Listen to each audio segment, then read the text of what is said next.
মতভৱ গীতা আজি প্ৰথম অধ্যয়ন। এই অধ্যয়নত মই গীতাৰ বিষয় প্ৰথম অধ্যয়নৰ বিষয় অসমীয়া সৰল ভাষাত ক'বলৈ ওলাইছোঁ। হয়তো আমাৰ সকলো মানুহে গীতাৰ প্ৰথম অধ্যয় যিখিনি সংস্কৃত ভাষাত আছে বুজি পোৱা নাই, তেওঁলোকে এইখিনি আজি বুজি পাব। আজিৰ পৰা প্ৰায় ৫,০০০ বছৰ আগত যেতিয়া আমাৰ ভাৰতবৰ্ষত মহাভাৰতৰ যুদ্ধ ১৮ দিন হৈছিল, সেই সময়ত কৌৰৱৰ ১০০ পুত্ৰ আছিল ধৃতৰাষ্ট্ৰৰ, আৰু পাণ্ডৱৰ ৫জন পুত্ৰ আছিল। তেওঁলোকৰ মাজত তাৰমানে ৰাজপথ লৈ বিবাদ আৰম্ভ হৈছিল। তেতিয়া কৌৰৱৰ সন্তান ধৃতৰাষ্ট্ৰৰ সন্তান যিখিনি আছিল, তেওঁলোকৰ ১০০জন আছিল। তাৰ ভিতৰত চবতকৈ ডাঙৰ আছিল দুৰ্যোধন। তেওঁ বৰ ক্ৰূৰ আছিল। তেওঁ কৈছিল, বিনা যুদ্ধত মই এটা বেজীৰ সমান মাটিও মই পঞ্চপাণ্ডৱক নিদিওঁ। তেতিয়া কি কৰিছে, পঞ্চপাণ্ডৱ আৰু কৌৰৱৰ মাজত মহাভাৰতৰ যুদ্ধৰ সৃষ্টি হৈছিল।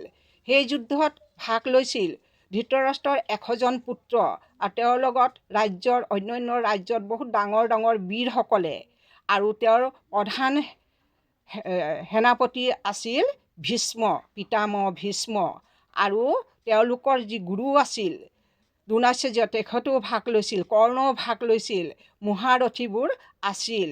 আৰু পাণ্ডৱৰ পক্ষত আছিল, পঞ্চপাণ্ডৱৰ পক্ষত আছিল যুধিষ্ঠিৰ, ভীম, অৰ্জুন, নকুল, সহদেৱ। তেওঁলোকৰ পঞ্চপাণ্ডৱৰ মাজত আছিল কাশীৰাজ আৰু ডাঙৰ ডাঙৰ বীৰসকল। তেওঁলোকৰ বংশ পৰিয়ালৰ ল'ৰা নাতি পুতি সকলো যোগদান কৰিছিল। তাৰ লগত তেওঁলোকৰ সাৰথি হৈছিল জগতগুৰু, জগত পিতা, জগত সৃষ্টিকৰ্তা শ্ৰীকৃষ্ণ ভগৱান সাৰথি ৰূপে আছিল তেওঁ। যেতিয়া মহাভাৰতৰ যুদ্ধৰ প্ৰথম দিন হয়, সেইদিন কৌৰৱৰ এক বিশাল সৈন্য সামন্ত আৰু পাণ্ডৱৰ এক বিশাল সৈন্য সামন্তৰ এক চক্ৰবিহু ৰচনা কৰা হয়।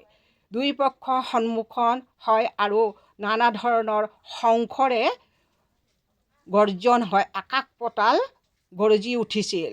তেতিয়া অৰ্জুনে যেতিয়া নিজৰ পৰিয়ালৰ ককাই ভায়েক আৰু তেওঁলোকৰ নিজৰ বংশ পৰিয়াল, গুৰু আৰু ককা দেউতাকক দেখিছিল, তেওঁৰ মন বিষাদ হৈ উঠিছিল। সেই সময়ত ধৃতৰাষ্ট্ৰই, দুৰ্যোধনৰ দেউতাক ধৃতৰাষ্ট্ৰই সঞ্জয়ক সুধিছিল, আজি প্ৰথম মহাভাৰতৰ যুদ্ধ, মোৰ ১০০ পুত্ৰ আৰু পাণ্ডৱৰ পুত্ৰ কি কৰি আছে? ধৃতৰাষ্ট্ৰক তেতিয়া সঞ্জয়, তেওঁ দিব্য শক্তি আছিল, দিব্য শক্তিৰ দ্বাৰা তেওঁ কৈছিল, আজি মহাভাৰতৰ প্ৰথম যুদ্ধ, কিন্তু যুদ্ধৰ সময়ত অৰ্জুনে বিষাদ হৈ আছে। তেওঁ স্বয়ং শ্ৰীকৃষ্ণক কৈছে, হে জগত পিতা, জগতগুৰু, হে জনাৰ্দন, মোক তুমি কুৰুক্ষেত্ৰ যুদ্ধৰ মাজলৈ এবাৰ লৈ ব'লাচোন। মই নিজৰ পৰিবাৰৰ সকলো মানুহক মই এবাৰ হেঁপাহ উলিয়াই চাওঁ। শ্ৰীকৃষ্ণই তেওঁৰ কথামতে ৰথখন কৌৰৱ আৰু পাণ্ডৱৰ যুদ্ধক্ষেত্ৰৰ মাজলৈ লৈ গৈছিল। তেওঁ যেতিয়া নিজৰ ককায়েক ভায়েক, নাতি পুতি, ল'ৰা আৰু যিবোৰ তেওঁলোকৰ বংশৰ মানুহ আছিল, আৰু তাৰ লগতে গুৰু দ্ৰোণাচাৰ্য, যিজনে তেওঁক জ্ঞান দিছিল, বিদ্যা দিছিল, অস্ত্ৰ শস্ত্ৰৰ জ্ঞান দিছিল, সেইজন গুৰুক সন্মুখত দেখিছিল। যিজন ককা দেউতাক আছিল ভীষ্ম, তেওঁক বহুত মৰম কৰিছিল। এইসকলক দেখি তেওঁৰ মন কষ্টৰে উপজি পৰিছিল।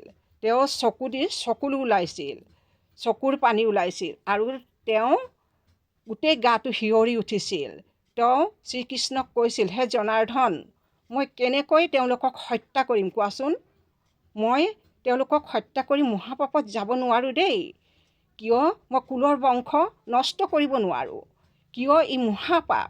ৰাজ্য সুখৰ কাৰণে মই নিজৰ পৰিবাৰ, নিজৰ ককা ভায়েক, মোৰ গুৰুক আৰু মোৰ ককা দেউতাকক মই কেতিয়াও হত্যা কৰিব নোৱাৰোঁ। এইবুলি তেওঁ বৰ বিষাদ হৈছিল। মই এইবোৰ কৰিলে মোৰ কুল নাশ হ'ব, মোৰ সন্তানৰ নাশ হ'ব, আৰু বংশৰ কলংক হ'ব। মই কেতিয়াও ইমান ডাঙৰ অপমান, ইমান ডাঙৰ অন্যায় কৰিব নোৱাৰোঁ। তাতকৰি মই মৃত্যুৰ বৰণ কৰাটো ভাল, এইবুলি কৈছিল। আৰু তেওঁ বিষাদেৰে মন উপজি গৈছিল। তেওঁ যুদ্ধক্ষেত্ৰত যুদ্ধ কৰিবলৈ অমান্তি হৈছিল। আৰু এইষাৰ কথাই সঞ্জয়, দিব্য শক্তি থকা সঞ্জয় ধৃতৰাষ্ট্ৰক কৈছিল। আৰু তেতিয়া অৰ্জুনে শ্ৰীকৃষ্ণক কৈছিল, মই যুদ্ধ কৰিব নোৱাৰোঁ হে জনাৰ্দন, এই বুলি কৈ তেওঁ গান্ধীৰ হাতৰ পৰা থৈ দিছিল। এই আছিল মহাভাৰতৰ যুদ্ধৰ প্ৰথম অধ্যয়ন। ইয়াকেই আজি 5,000 বছৰ আগত শ্ৰীকৃষ্ণৰ মুখেৰে যিখিনি কথা কৈছিল অৰ্জুনে কৈছিল, আমাৰ গীতা ৰূপে স্থাপিত হৈ গ'ল। গীতা এক মহাকাব্য। ইয়াত জীৱনৰ সকলো কথা ইয়াত বুজাই দিয়া আছে। ইয়াৰ আত্মজ্ঞানৰ কথা, নিজৰ পৰিয়ালৰ কথা, সকলো কথা পাব। আজি গীতাৰ প্ৰথম অধ্যয়ন মই আপোনাক সৰল ভাষাত এই ভিডিঅ'ৰ দ্বাৰা বুজাব বিচাৰিছোঁ। আৰু ভাল লাগিলে ভিডিঅ'টো লাইক, শ্বেয়াৰ, কমেণ্ট কৰিব। আৰু মই দ্বিতীয় অধ্যয়ন পিছৰ ভিডিঅ'ত বনাম। আৰু মই প্ৰত্যেক 18 অধ্যয়ন গীতাত 18 দিন যিখিনি মহাভাৰতৰ যুদ্ধ হৈছিল, এই 18 অধ্যয়ন গীতা মই পূৰা সম্পূৰ্ণ সৰল অসমীয়া ভাষাত সকলোৰে এনেকৈ যোগান ধৰিম। ভিডিঅ'টো ভাল লাগিলে চাবচোন সকলোৱে।